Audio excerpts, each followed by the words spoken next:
Aloha from Hawaii. My name is Lynn. Have been in the massage field as a teacher and therapist for 38 years and owner of the Hawaiian Island School of Massage. I am honored to have been inducted into the World Massage Hall of Fame. I'm so excited about coming to Reading to share the myofascial technique approach. First, let's talk about what myofascial is. Fascia, the most abundant tissue in the body.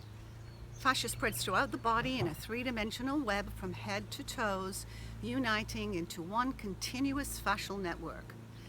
It's like a body stocking. If one area is injured or contracted, fascial fibers bind down and become thickened, like glue, affecting other areas of the body. For example, if a client comes in and complains of upper back pain, usually one would work the back area to relieve the pain, while the source of the problem is actually in the front. We would start on the front of the torso, releasing and stretching the myofascial tissues, which will then take the pressure and pain out of the back muscles. The person feels taller, straighter, and has less pain. So here's what you can expect to learn. Understand what fascia is and how it causes postural problems and dysfunction. Learn to perform a postural evaluation and treat what you find. Fascia release techniques such as gliding, stretching, skin rolling, and unwinding. Correct body mechanics is so important and fundamental in using myofascial techniques and will be emphasized in the workshop. So let's have a look at two myofascial techniques for the torso. So first of all, we have our client in supine position. We're going to be working on the torso, and the arms are going to be outward with palms facing. And the first technique I'm going to do is called myofascial stretch. I'm going to place your hands on the shoulder and pectoralis area, and then we're going to lean in with the back heel and stretch the tissue, the pectoralis tissue, in a downward, outward movement. And this is going to stretch these tissues myofascially.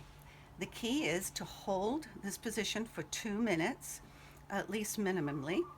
And this allows the tissue to hydrate and lengthen because the tissue is collagen. It doesn't respond the same as a muscle tissue, so you need to hold it for a little while. And as you hold it, you will feel the tissue start to release, and as you do, you follow that to what we call a new barrier. And as it is stretching, it's hydrating and lengthening. Then once we have completed this move, we take our hands off slowly. The next one I'd like to show you is the gliding movement, myofascial gliding.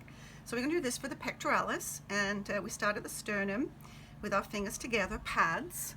Again, making sure your posture is in a really good position. We're going to engage into the tissue, and very, very slowly, we're going to glide the individual fibers of the pectoralis slowly, and letting the tissue go ahead of us so we can really get each individual fiber that might be restricted or glued together. And we take this all the way over to the deltoid, nice and slowly. This is going to open up the shoulder and the pectoralis to stretch the tissue. And we take our hands off very, very slowly. We can repeat that again at a little bit lower level. Just engaging into that tissue and stretching individual fibers.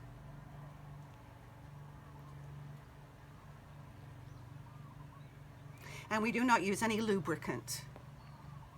The tissue needs to be in a more dry state to actually engage in the fascia. Okay, and when we finish that, we'll be able to notice that the tissue is a little bit more red and the shoulder is a little bit more down. Therefore, it has been stretched. So we're going to do a little bit of myofascial stretching and unwinding on this client's neck. So what we're going to do is take your hands underneath the neck and just kind of fit them in. And then we're going to engage the tissue with the fingers along the posterior part of the neck, and very, very slowly I'm going to engage in that fascia right over the spinal area and slowly elongate the tissue as I stretch back, as in like tractioning the neck slightly, causing those small fibers and large fibers to engage and stretch. And then when I get to the occiput, I'm just going to hold that for like about 2 minutes, and this will help to unwind the tissue. During this time, the head might want to move one direction or the other, and you can follow that motion as the tissue releases itself three-dimensionally.